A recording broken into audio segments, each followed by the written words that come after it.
Зөвлөгөө номер 5. Зөв буруу дуудаж ийн гэдгээс хэзээ ч битээ хичээрэй.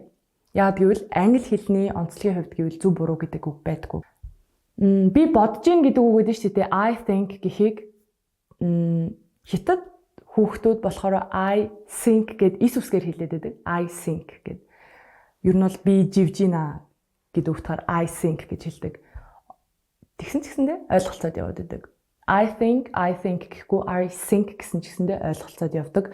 Ийм хэл учраас огт санаа зовох шаардлагагүй. 3 гэдэг тоо байдаг тий. 3 гэх тоог 3 гэж хэлэхгүй байж болно. Сурж байгаа үедээ тий. Т үсгээр хэлээд 3 гэж хэлсэн ч болно. Яг одоо тэрийг өөртөө окей гэд мэдрүүлчих юм бол энэ бүхэн зүгээр. Сурж байгаа явцдаа алдаа гаргахаа өөртөө хүлээн зөвшөөрөөд 3 гэж хэлэхгүйгээр 3 гэж хэлсэн ч болно.